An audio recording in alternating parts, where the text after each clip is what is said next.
Broadcasting on Star Worldwide Networks. It's Two Small Biz Guys. And now, here are your hosts, Zen Benefiel and Ray Silverstein. Welcome to Two Small Biz Guys. I just want to rock out every time I hear that intro. I'm so proud of that. That's actually a piece that I helped put together. I play drums on it. Yeah, I can tell. You really want to stick it to us, I guess. You sit up higher every time you hear that intro. Yeah, well, I don't know if I want to stick it to you or not, but that's drumsticks, you know. Okay. It's sticky stuff, right? Yeah. So, or either that or you got rhythm. I'm not sure which. I got no rhythm. I'm a white guy.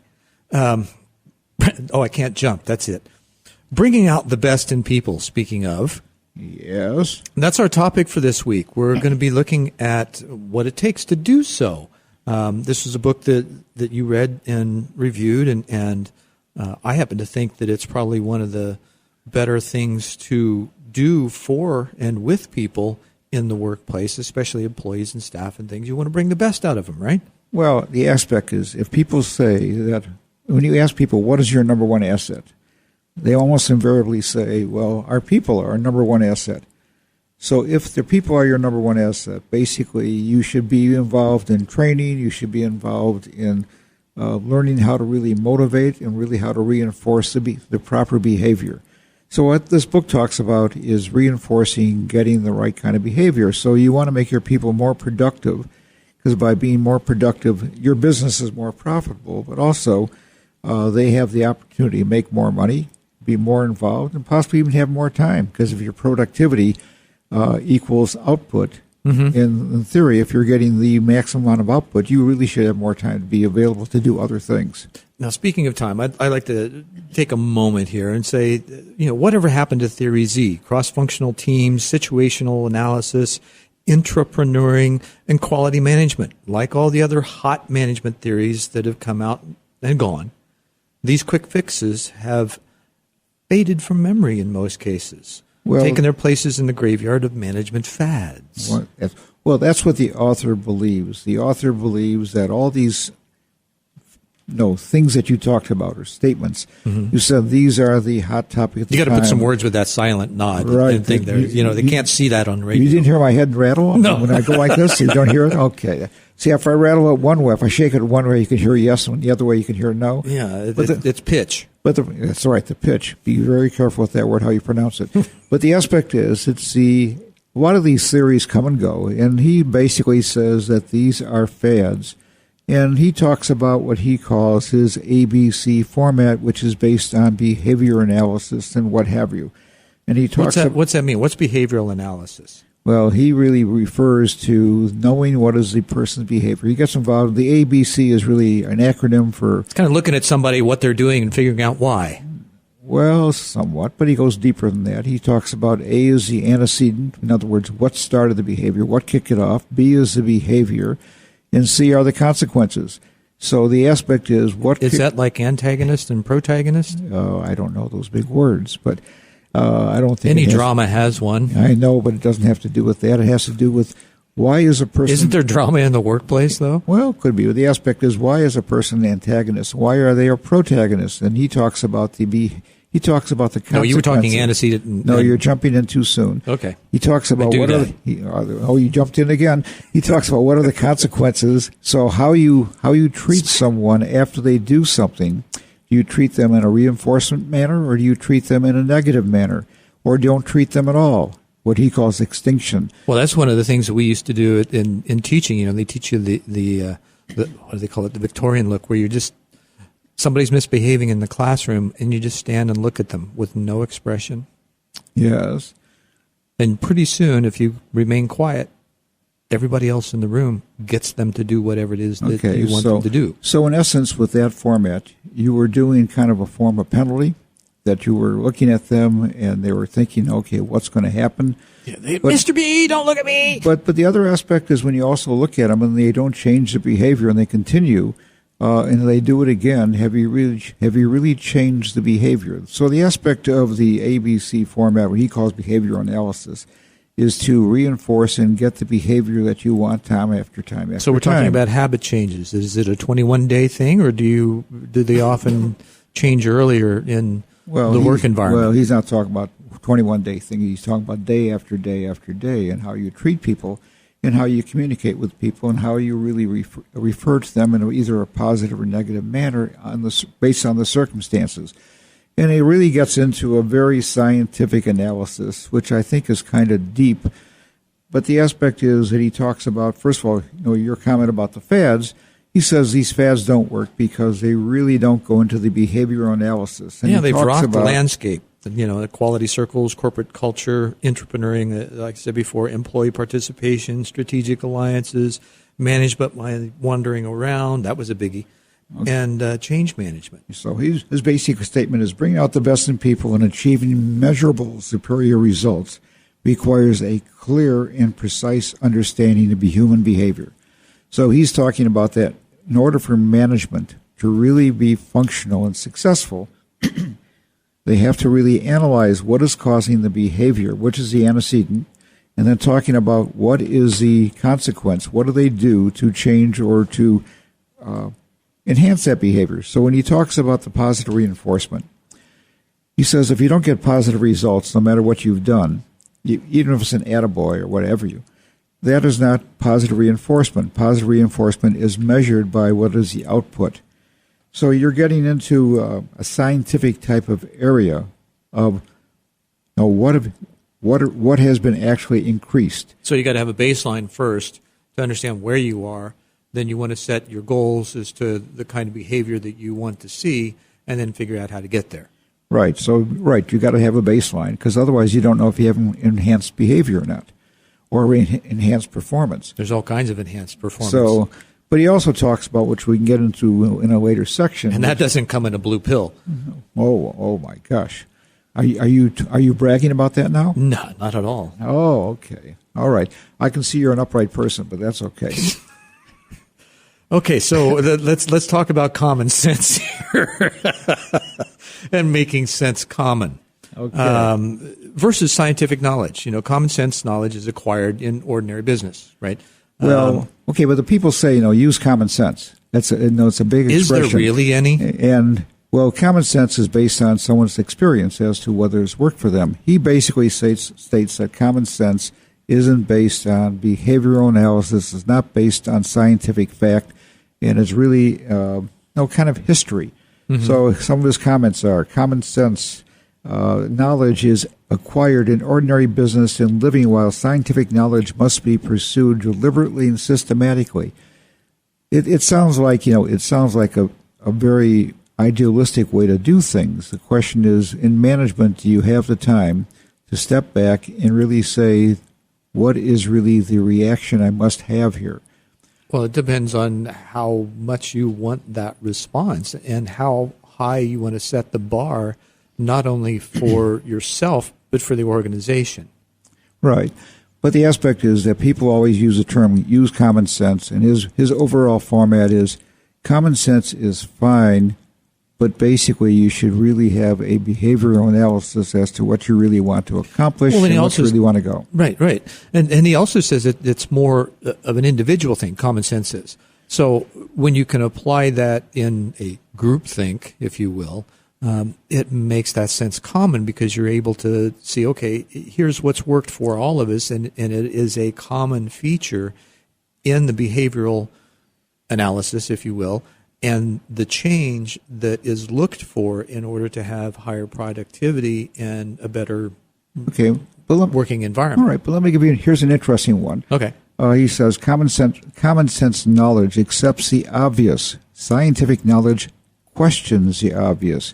Common sense always says, of course, while science asks why. So if you're one that when nobody's really acknowledging the obvious and someone does that, is that scientific, or is that when you get observational? Observation is always saying, we expect that. So I think when you get an individual who behaves or misbehaves in a certain manner or does things in a certain way, so you say that's Zen, he just acts that way. So the basic question is, why does Zen act that way? what is the impetus to make him act that way? Why does Ray act a certain way? I don't know if you want to go that deep. Oh, but that's what he's That's really a Zen talking. thing. That's a Zen thing. Oh, my gosh. Right. Okay. Now we know why Zen acts that way. It's such a deep philosophical thought process. Well, and some of us have those. Not everybody does. And when you're dealing with an organization, you have a vast panoply of types and styles of behavior based on the people's experience, their background, their philosophical beliefs, or even if they have any. Well, let me give you another one. Give me your thoughts on this. He says, common sense knowledge is vague. Scientific knowledge is precise. So the aspect is when people use your common sense, is that really vague? It's based on your experience. It's based on observation. I think it's situational.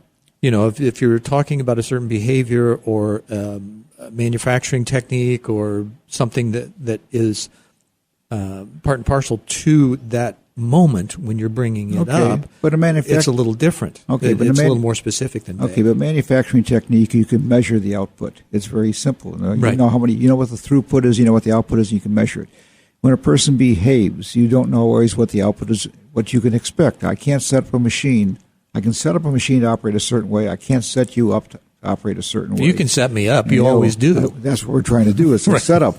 But the aspect is when you're working with an individual, how do you set them up so that you get positive performance?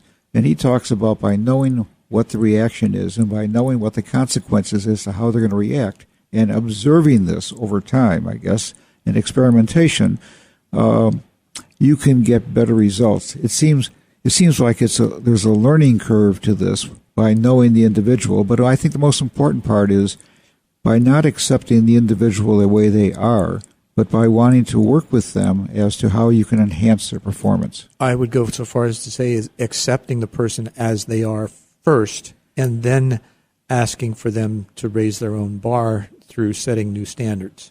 Well, what happens? Why would you ask them? How do they know they want to raise their own bar? And how do they know how to go about doing that? That's built into the company culture. But as a manager, don't you have a responsibility to help them? Absolutely.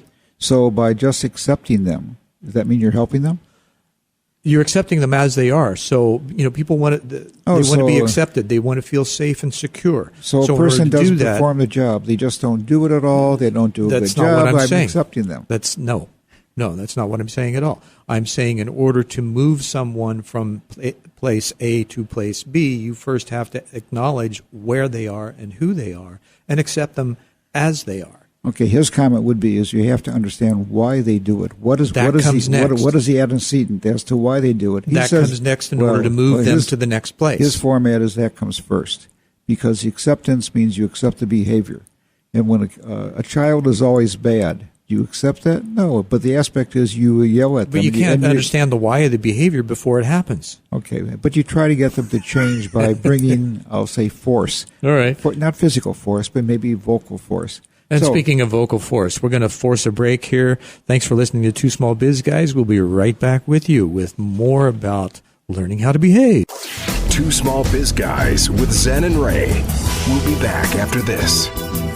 The digital world is vast. Is it working for you? Would you like some qualified help? Zen Benefiel is a wonder with social media who leads focused and organized workshops on multiple platforms like Facebook, Google+, and LinkedIn. He leads by example, not theory, and teaches you how to live large and lively on the web. From blogs to SEO, his web presence speaks for itself. Take advantage of his expertise. Visit BeTheDream.com and click on Web Wizardry. Hire him while you can. Business owners want to call their own shots, make appropriate income, and control their destiny. Our passion is to help you achieve your goals. A Pro Peer Advisory Board is just the thing. It's a confidential monthly meeting of non-competitive owners facilitated by a pro who has walked in your shoes. He's your mentor and tormentor, moving you ahead. When you have issues or opportunities keeping you awake, where do you get help? Pro Boards give support and non-biased feedback from your peers. To sample a free Pro President's Board meeting, email ray@propres.com. There's no commitment or charge. Email ray@propres.com.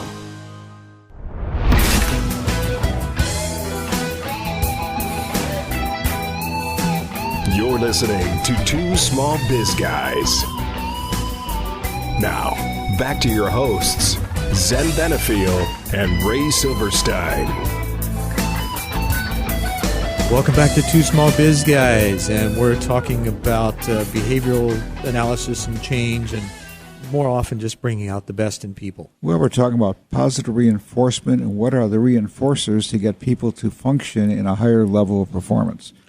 And one of the aspects is he talks about businesses use a lot of antecedents, use a lot of activity. There's that word again. Yeah, well, okay, but they use a lot of action to try to get people to perform better. They say, we must perform better. We have to get this done. Those are antecedent terms, and really people kind of ignore them. And when they don't perform better, we just kind of send more memos, we talk louder, and we get more excited about it, which actually doesn't enhance the behavior. Maybe it does for a very short time. There's like a short spike up. But the aspect is, how do you increase the level of that spike so it goes up and stays up and maintains at that level, or possibly even gets higher? That's raising the bar, creating the plateau and the way for the organization and the people to get there.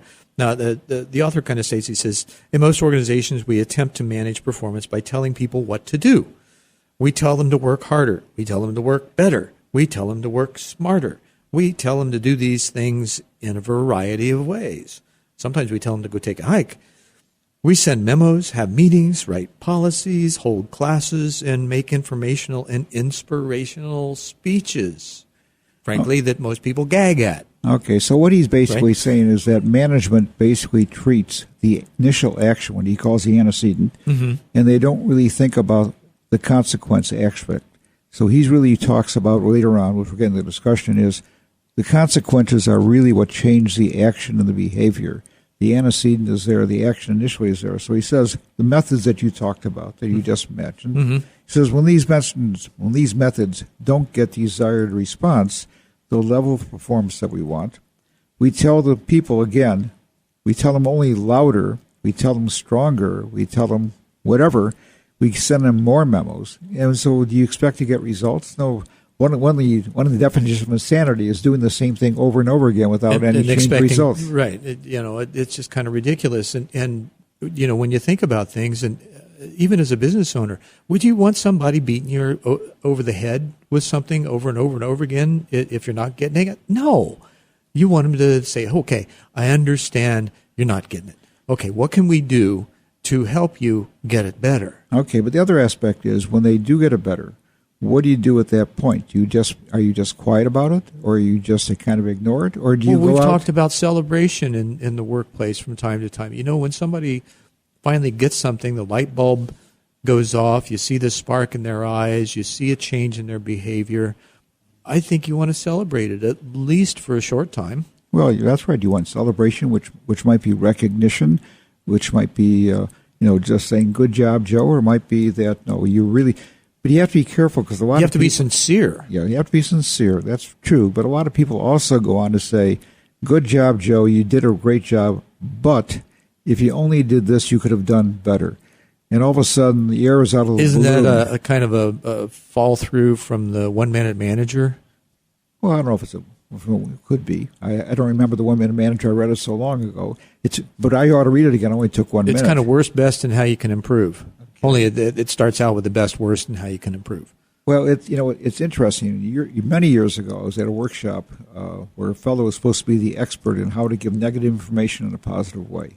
That was before. What a spin doctor! That was before this book came out. Yeah. And the people in the room, he basically kind of took a survey. Says, how do you give out information to an employee, or even to your wife or spouse or girlfriend, whatever? Gently. So gently. But the aspect is, almost everybody. So they start off giving in the positive information, like, "Honey, I like your dress, new dress, but it's too long, too short, whatever." So the same thing many times happens with employees. So what you're saying is we don't know how to shut up. That's true. Sometimes we say too much, and therefore we ruin the effect of the reinforcement we want to achieve. Now, back to the whys. Okay, are we uncomfortable with silence? Is that one of the reasons why we just continue to have the spewing from the mouth that takes a good thing and turns it sideways?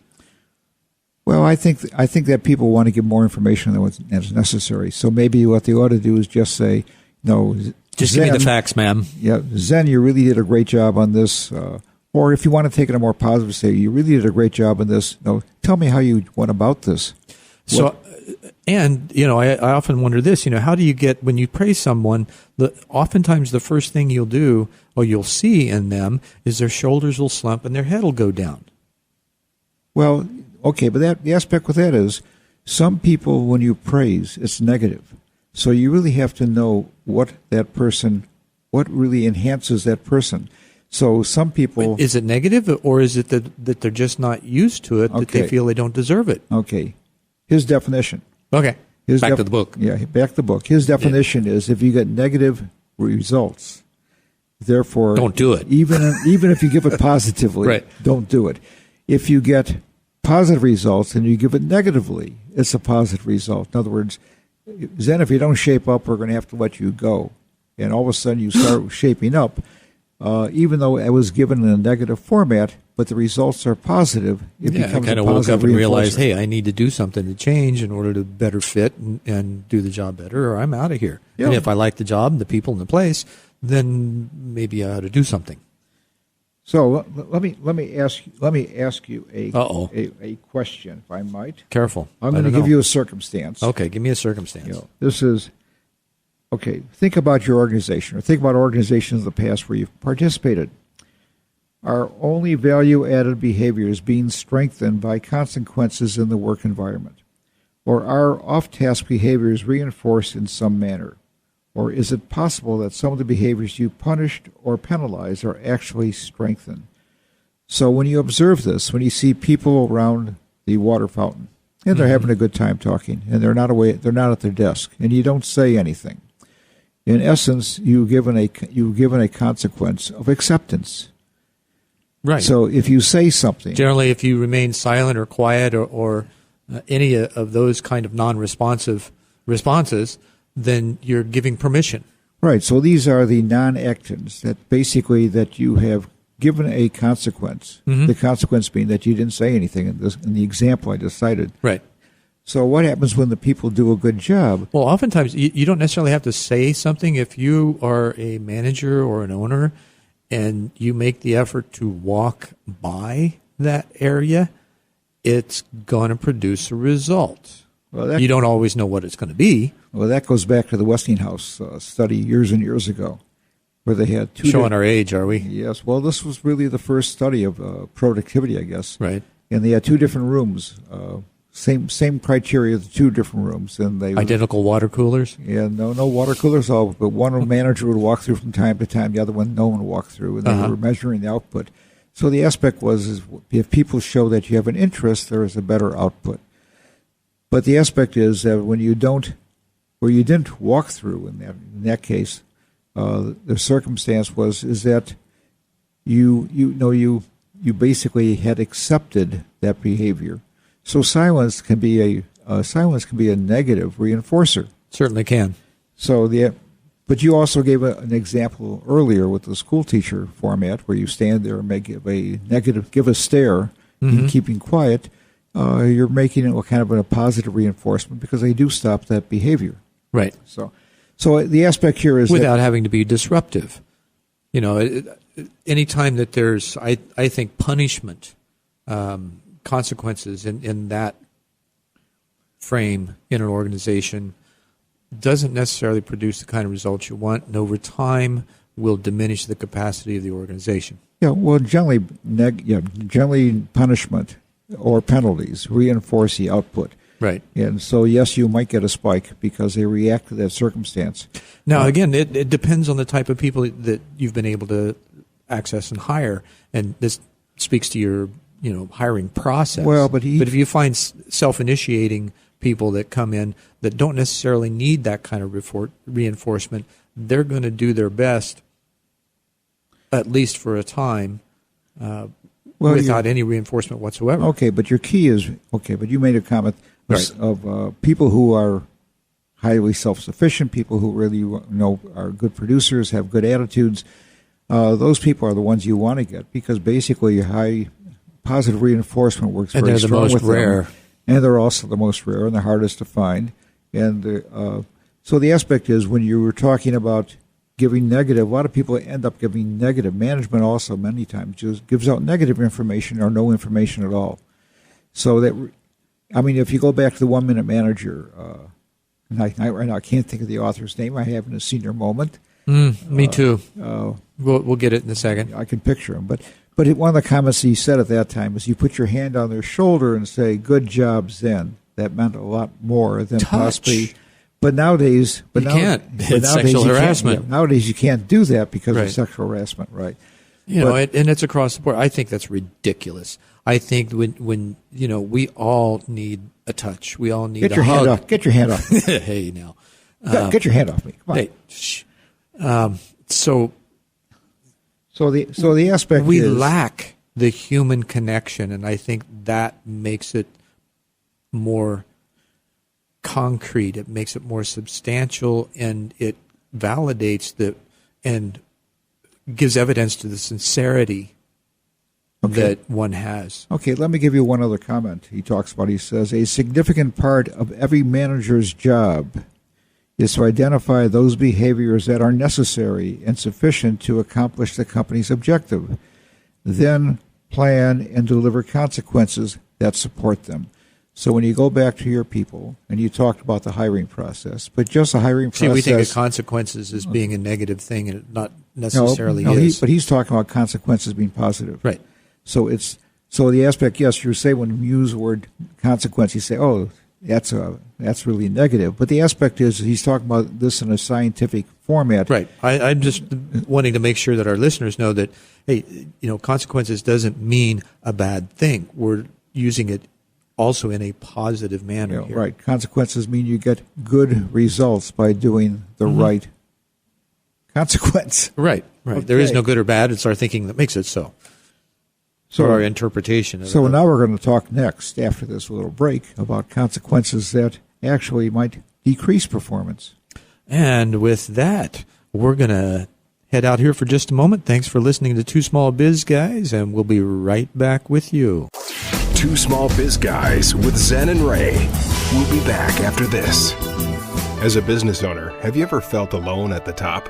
You don't have to be. Ray Silverstein has worked with many business owners for over 20 years facilitating peer advisory boards. He is the proverbial mentor and tormentor. A Pro President's Peer Advisory Board is a confidential monthly meeting of non-competitive owners that give support, feedback, and knowledge. They know the adage, all of us are smarter than one of us. He has walked in your shoes, having owned and sold 2 companies with sales in excess of $60 million and approximately 1,300 employees.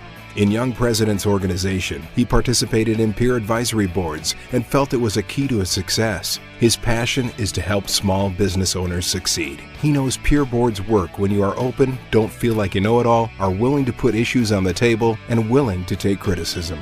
Be his guest at a Pro Advisory Board meeting to see if it works for you. There's no commitment to join, and you'll have a great experience. To sample a free Pro Business Owner Peer Board, email ray@proprez.com. That's ray@proprez.com. There's no commitment or charge. Are you a small business owner looking for education and information and don't have time for school? Is there an area of your business you'd like to know more about but aren't sure where to go or who to ask? Practical Biz U is an online repository of small business courses now available to you on the web. There are single class options, bundles for specific areas, and monthly memberships for ongoing learning opportunities. Go to practicalbizu.com and sign up today.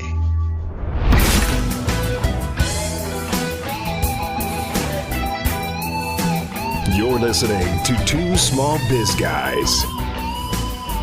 Now, back to your hosts, Zen Benefiel and Ray Silverstein. Consequentially, we're back with you. Thanks for listening to Two Small Biz Guys. Hey, one of the things we want to let you know that we've got crib notes and all kinds of worksheets and stuff that can really help you available on our website at twosmallbizguys.com. That's twosmallbizguys.com. And you can get the crib notes of this book, which is Bringing Out the Best in People, on that website. Yes.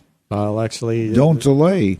Actually... Don't delay. Get it today. Buy now and save. Okay, now what you just said was an antecedent.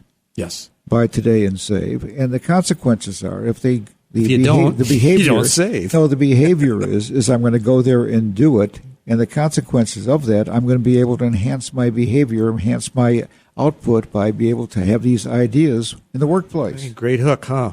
Okay. Captain. Okay, so the aspect is a lot of people, they talk about negative performance or negative reinforcement. So you have reinforcement which is both positive and negative, and that's the output of the consequence. So we're talking about punishment and penalty. No, well, it could be, but the aspect is when he talks about negative reinforcement is whether something gives you a positive output or something goes down. So up or down, which is it? It's interesting. He has an interesting thought. When people say, no, Zen, you have this report, get it to me within 30 days.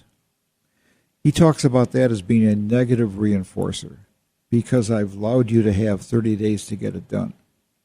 Okay, so would you turn that around by asking them, how quick can you get this to me? Could be, but he would, that's probably would be a good statement. But he basically says that when you say to somebody, it's interesting, he talks about, I never thought of in this respect, about setting standards. Mm-hmm. When you set a standard for someone, you're really telling them that this is good enough rather than going above the bar.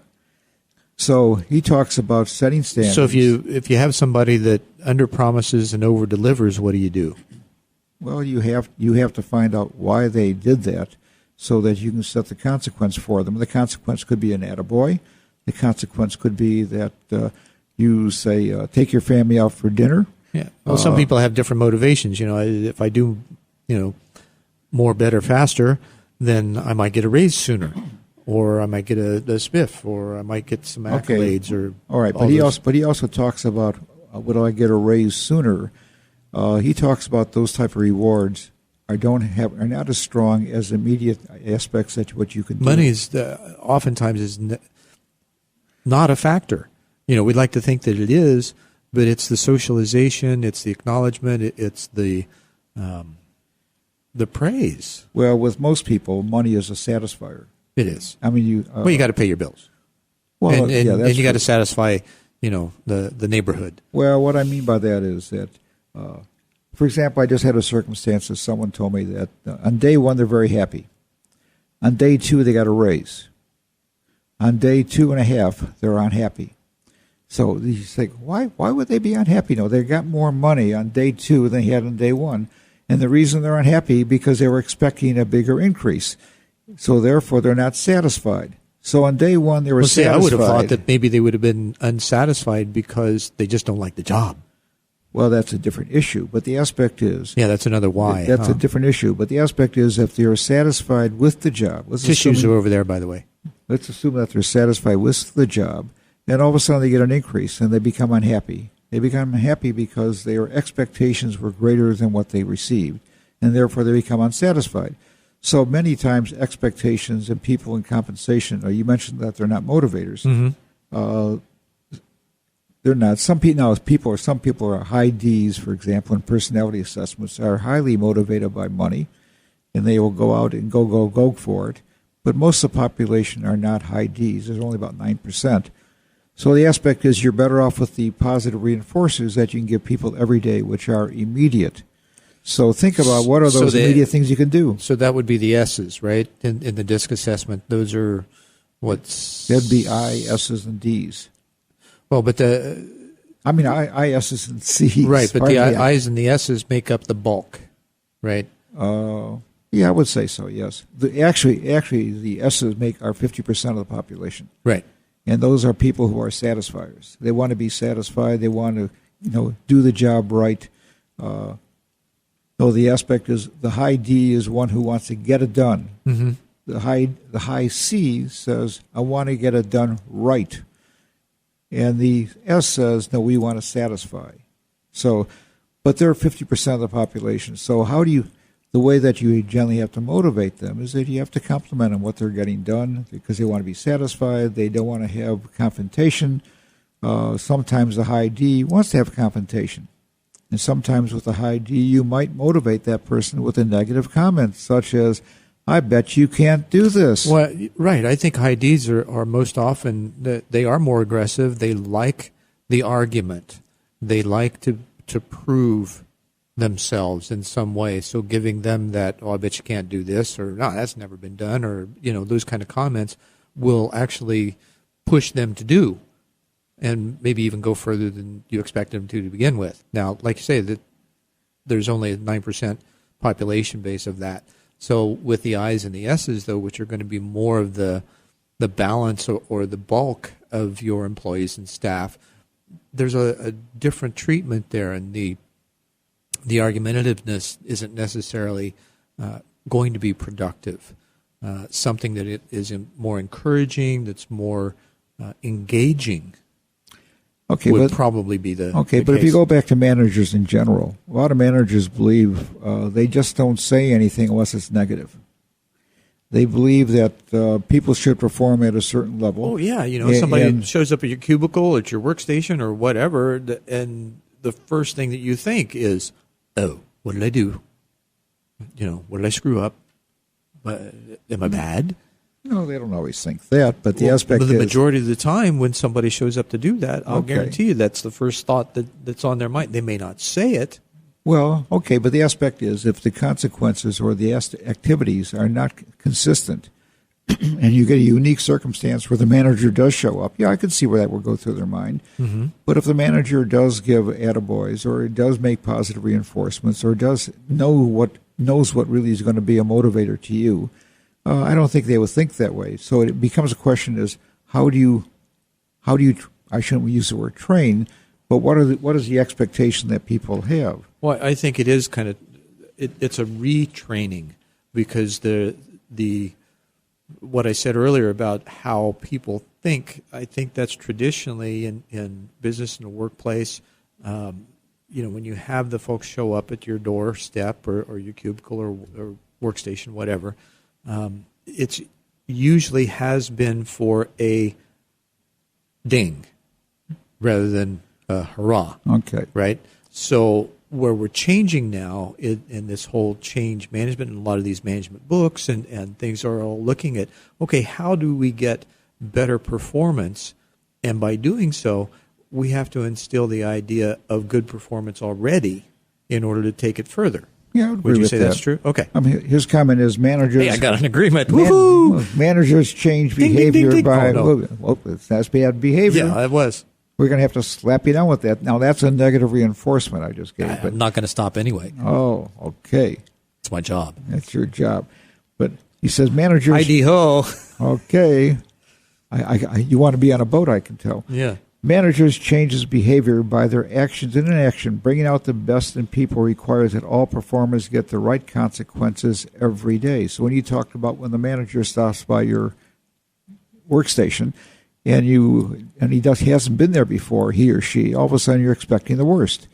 When they stop by on a consistent basis, you don't necessarily expect that. Right. And we've been set up like that, not only in the workplace, but in society in general. So these are the things that we're attempting to change now in this new millennial mindset, if you will, of building people so that they are desiring to be better, and they don't necessarily go to that place that's an auto-negative perspective.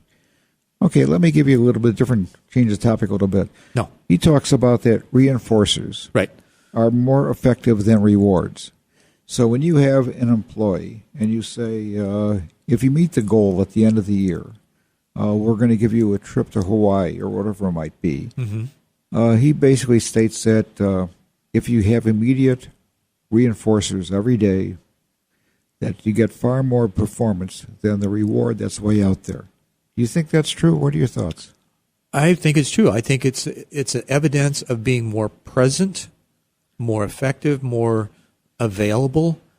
And when you're consistent with that on a day-to-day basis, then it changes an environment.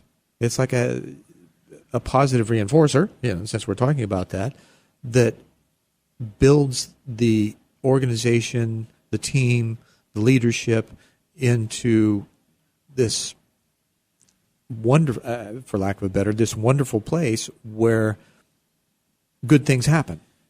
Okay, well, see, I agree, because I think that when people leave positions primarily because they don't like their immediate boss, Right. and not more so than because of compensation or anything else. So the aspect is, if the immediate boss was to give positive reinforcement to that person, they'd be less apt to leave, and it's probably far more important to them. And the other aspect is when a person is I'll be back when you again. give these rewards, which are way out, they don't know if they're even going to make it, because it's based upon the company performance. It may Right. not be based on their individual activity. So it becomes the immediacy has far more weight than something which is out there, might be grander than something short. Sure. So We always respond, it's like Pavlov's dog, and immediate gratification. The more we practice getting that acknowledgement, I started to say reward, but that's not necessarily the case, although it often is. let's say consequence. Yeah. We'll use a scientific term. Yeah, we'll go back to consequence. The sooner you experience the consequence, the more edification that you have on the behavior. Right. Boy, you catch on quick. Ooh. Quick? I don't know about that. Speaking of quick, go to the website, twosmallbizguys.com.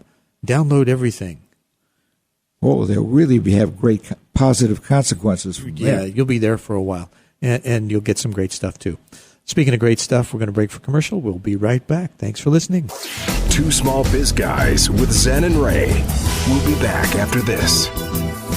The digital world is vast. Is it working for you? Would you like some qualified help? Zen Benefiel is a wonder with social media who leads focused and organized workshops on multiple platforms like Facebook, Google+, and LinkedIn. He leads by example, not theory, and teaches you how to live large and lively on the web. From blogs to SEO, his web presence speaks for itself. Take advantage of his expertise. Visit BeTheDream.com and click on Web Wizardry. Hire him while you can.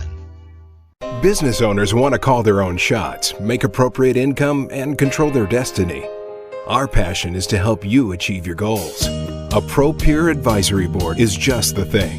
It's a confidential monthly meeting of non-competitive owners facilitated by a pro who has walked in your shoes. He's your mentor and tormentor, moving you ahead. When you have issues or opportunities keeping you awake, where do you get help? Pro Boards give support and non-biased feedback from your peers. To sample a free Pro President's Board meeting, email ray@propres.com. There's no commitment or charge. Email ray@propres.com.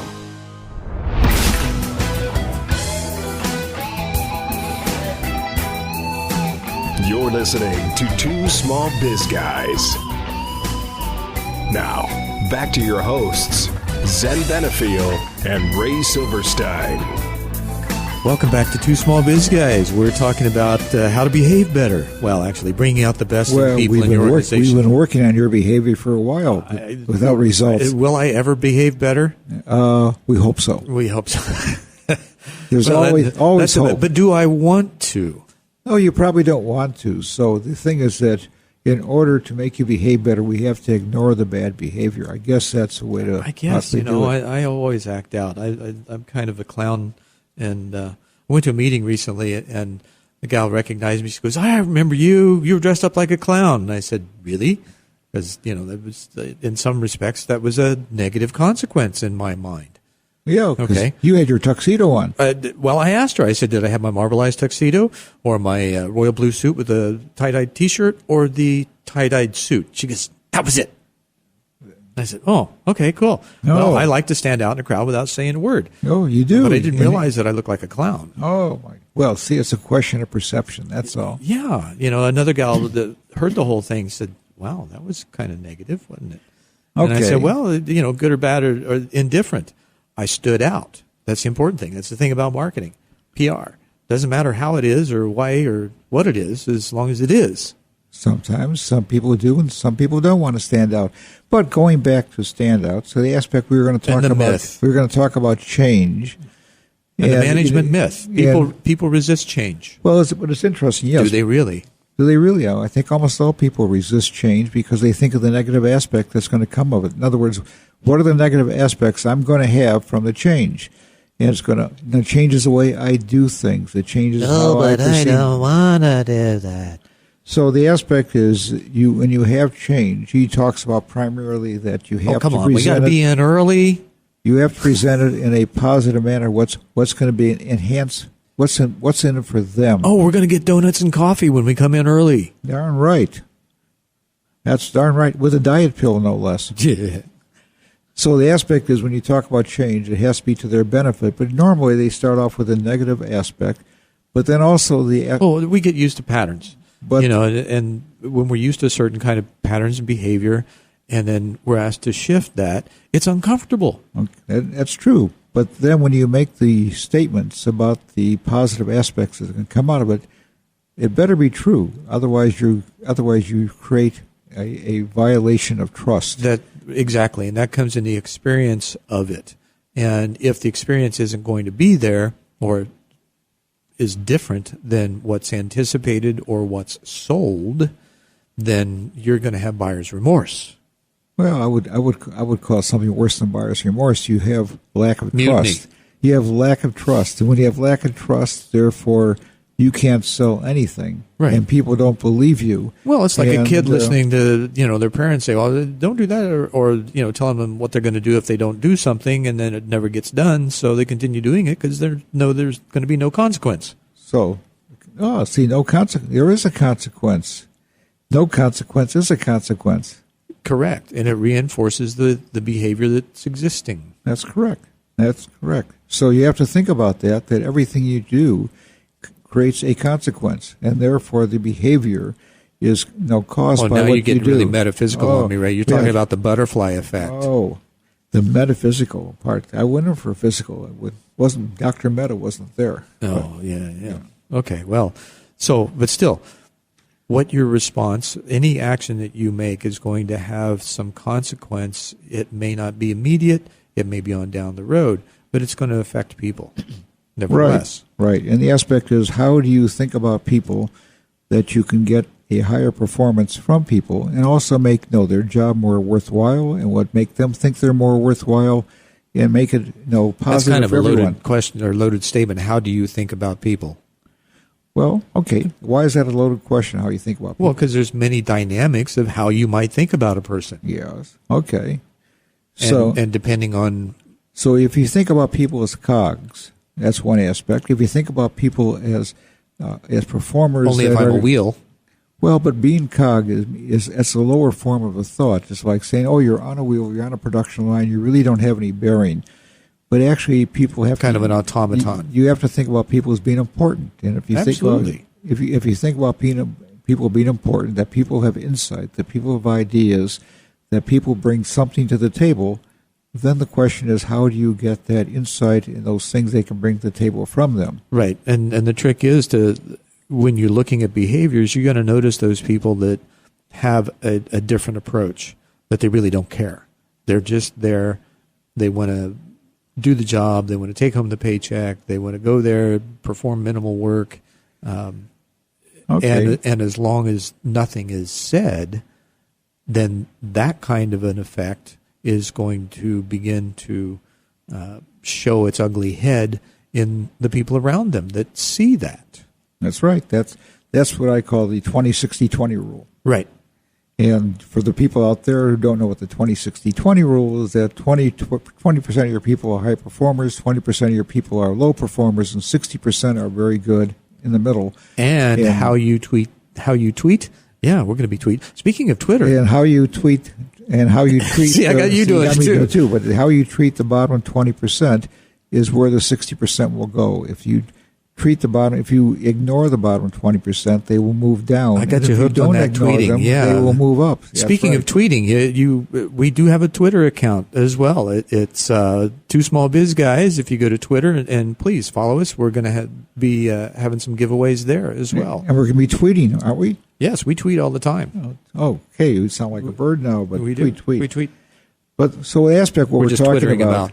Yeah, right. So what we're talking about, or have been talking about, is what he calls the ABC principles, or the ABC which of are the performance antecedent management. behavior and consequence. Right. Now you got it. See, it only took me a show. Yeah, well, it's the show's not over yet, so it's very good. Yeah. That's a very you're a high There will performer be a quiz. now. That's right. No, that's kind of negative. That might be a penalty. So Yeah, okay. So analysis is a simple method for systematically analyzing the antecedents and consequences influencing a behavior, right? So what are kinds of things that businesses or that owners, managers might be able to do on a very short basis? Because, a lot of these things take time.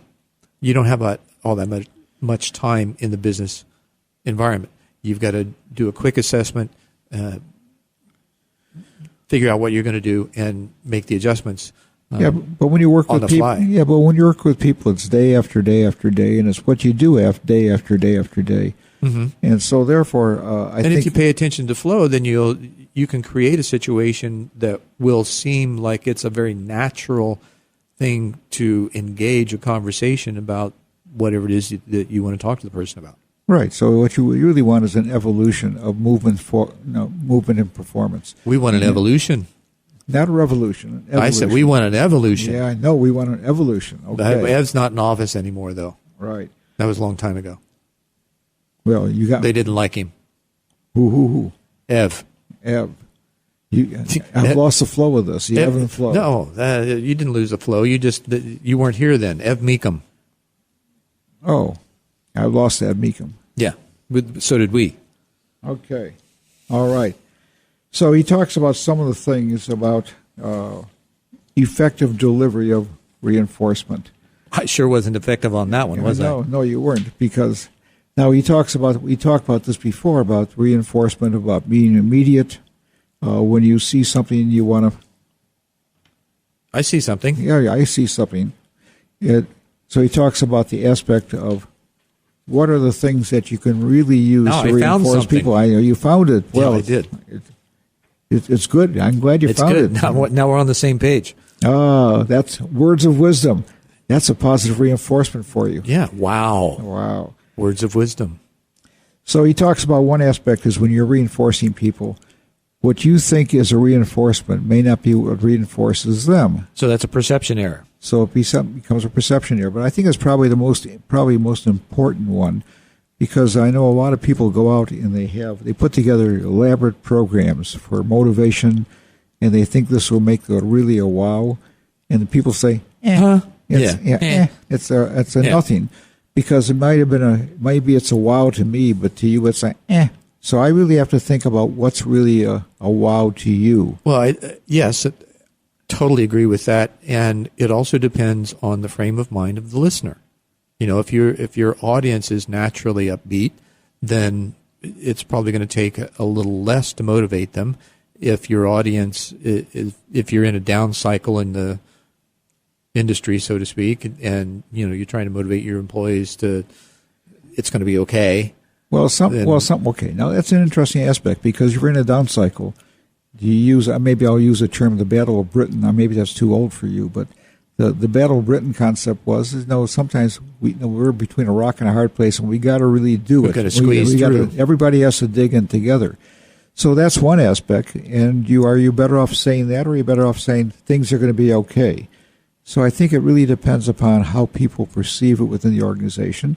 Because you're going to have different consequences. Some people, when you say, this is the Battle of Britain attitude, are going to leave you because they say, I don't want to be on a sinking ship. Some people say, I really like it here, and I want to dig in and help. Right. So you have to really analyze your people as to what approach you're going to take. And if you've created the culture in your organization to begin with, if you've made the effort, and sometimes it's painstaking, but you make the effort to create that kind of culture in your organization, and you're not going to have a mutiny. You're not going to have a bunch of people jumping ship when you reach hard. Okay. When you have hard times. The other thing we also talk about is that people sometimes don't want to give any kind of reinforcement. They think that the annual employee performance review is adequate. And basically, you are better off if you overstate rather than understate. And in other words, do it daily rather than waiting for the end of the year. Because People like to have positive reinforcement all the time. You need to know. When you have things that are a challenge, you want to know what they are. You don't want somebody to wait forever and all of a sudden drop it in your lap. It's like, oh, I didn't know about this. Because there's no communication there. Okay, and one quick comment. Quick comment? Boy, you tweet. You have me tongue-tied, but one quick comment is that when you have to give negative information, he's talking about on the ratio of people, and he talks about you should have 4 positive reinforcements each if you have to have a negative one. So what he calls a 4-and-1 rule, because that way people believe the positive aspect, and they will accept the negative. That's like the one-minute manager thing, where you really reinforce what they're doing well over and over, and then you can kind of soften the blow with what you need them to change. Well, it also becomes a question of trust, because they know that they trust you, and therefore they're willing to accept the negative as being best for them. And I think that's the single most controlling factor of any kind of relationship is trust. Right. You have to have trust. You've got to develop it. Things you don't want to do, but. So. Don't I appreciate what you did, but. Now, the sandwich, positive, negative, positive again. You got to just be straightforward. Speaking of straightforward, we'd like you to come visit our website. It's twosmallbizguys.com. There's plenty of giveaways there. Just fill out the form, and you'll probably get some stuff from us, and it'll all be good stuff. We know you'll enjoy it. Follow us on the social media platforms, Facebook, LinkedIn, Twitter, and Google Plus even, and you'll get some benefits from that too. So thanks again for listening. We're Two Small Biz Guys. And you'll get benefits from everything on the website. See, I could tell he was trying to say something, but he just didn't know what to say. That's right. I'm tongue-tied again. Yeah, tweeter. And thanks for listening. Tweet out.